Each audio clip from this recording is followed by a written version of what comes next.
In the meantime, you also began to write poetry. When did that start in here? That was a couple of years before I read the Nicholas Kristof columns.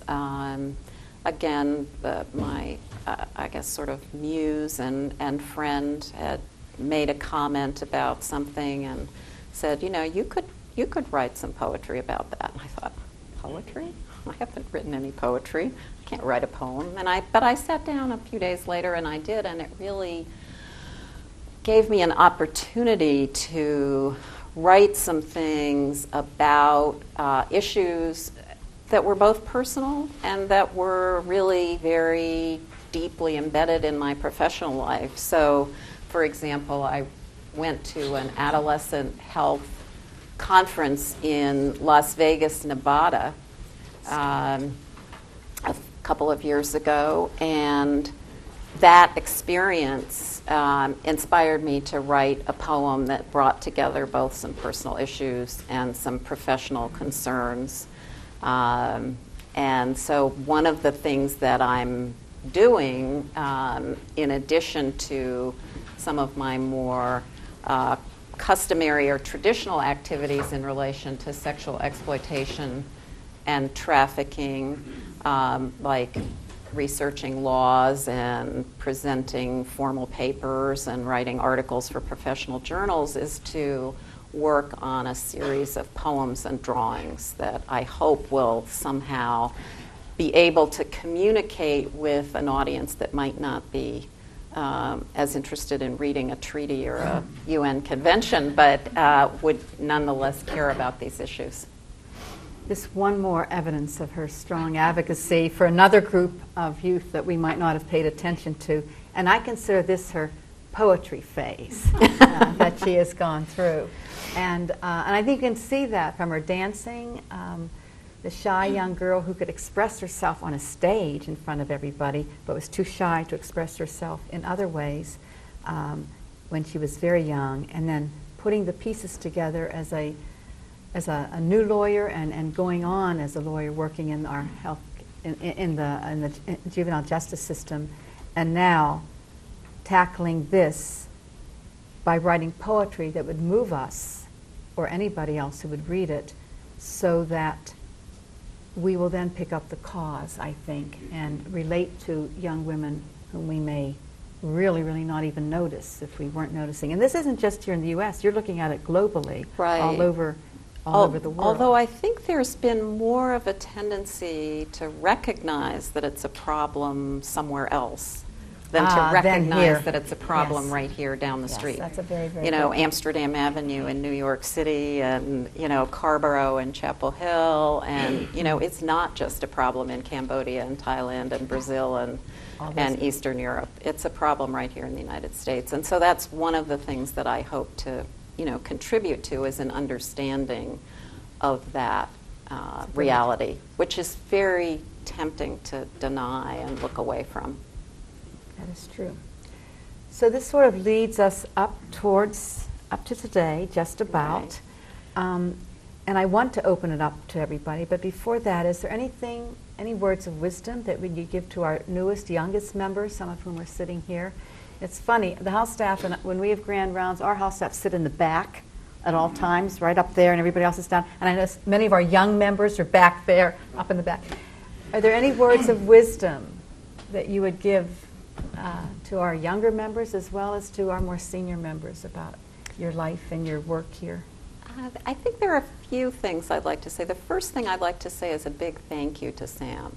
I was invited by Dick Brown in 1987 to be one of the Gallagher lecturers that year. Right. And I consider myself to have still been a little baby lawyer then. And I was invited to come speak to 600 or however many doctors and healthcare professionals, and I was a little daunted, but I was also honored, and it was one of the best experiences of my professional life. I was asked to speak about legal and ethical issues in AIDS and STDs in adolescents. Was still in the pretty early years of the HIV epidemic, and I was welcomed so warmly by this organization and by the individuals in this organization that I was just knocked over and truly hooked, if you will. And it was as a result of that that I became, not only a regular meeting goer, but an active participant in the organization. And this, I consider this organization to have been my professional home, much more than the California Bar or the ABA or any of those groups. And it's because of the warmth and the welcome that I received early on, and the inspiration and intellectual camaraderie and sort of emotional support that I've received here. And so that is kind of a segue into something that I'd like to say to maybe some of the younger members, which is that hopefully you also may find that SAHM can be a kind of professional home for you. And the more you engage with people, the more you become active, the more you look for ways that you can contribute what you have to offer to other people in the organization and to the organization itself, the more it will feel like a home. And I think it's very important in this era, in this world, to have professional homes. You can maybe have more than one, but if SAHM can be one for you, I don't think you will regret it or be disappointed, because it's a very special place. And I was reminded of that yesterday because I had invited Carol Smolensky to come to be a presenter at this Institute on Sexual Exploitation and Trafficking. She didn't really know anything about SAHM. She's the director of the U.S. branch of ECPAT, which is End Child Prostitution and Trafficking organization. And she graciously agreed to come. And by the end of the Institute, she gave me a huge hug. She said, "Thank you so much for inviting me." She said, "I'm so happy to have been here. I really think that these are my people." She said, I'm going to try to come back. And I thought, that's what's so wonderful about this organization. And so a big thank you to those of you who welcomed me decades ago, and a warm welcome and as much encouragement and support as I can offer to younger members of the organization who are here now and hopefully will continue to be here for a long time to come. Thank you. Those are wonderful, wonderful words. I'd now like to open this up for questions. And I only ask that you at least identify yourself and say where you're from. Anybody want to ask Abigail any questions? Yes, Bob. Bob Blum from Baltimore.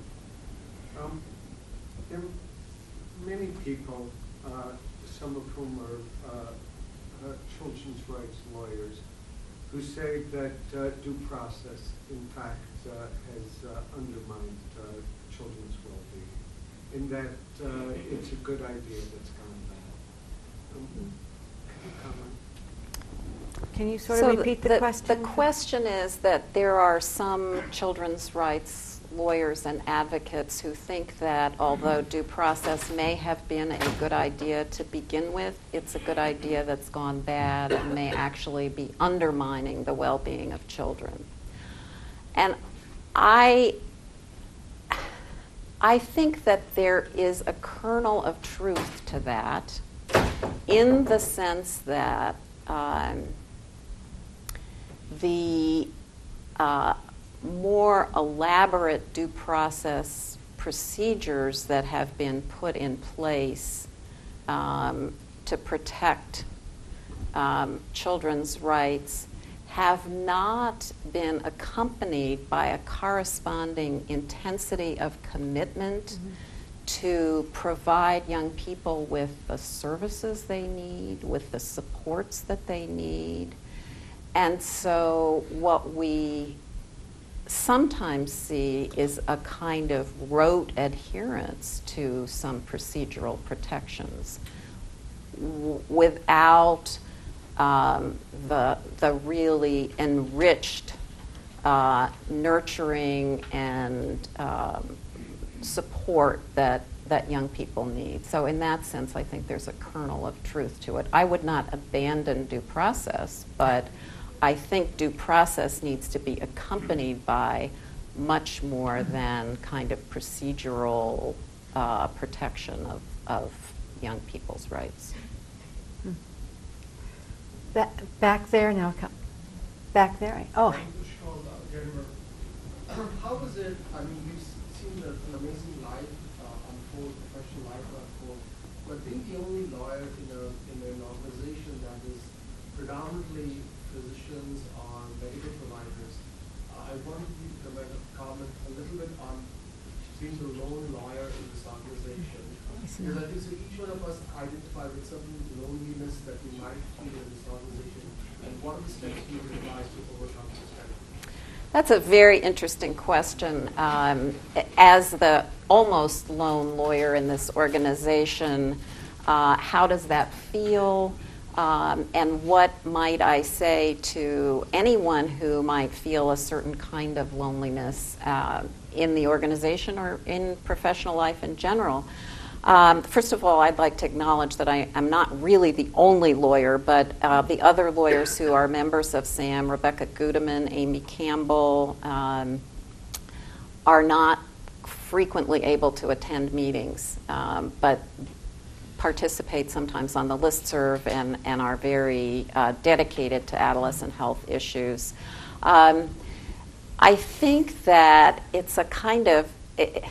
It's a very dual existence in a way, in that as the only lawyer, I feel a lot of responsibility to sort of be a good lawyer, if you will. You know, there's lots of hostility to lawyers in this world. And I want to be a good lawyer for all of you. But at the same time, you know, there is a sense that the responsibility is not just to be a good lawyer, but really to find ways to communicate across various kinds of barriers. And I think what you said was very sensitive in that that's not something that only affects somebody who's a lawyer surrounded by health professionals. That's somebody who can...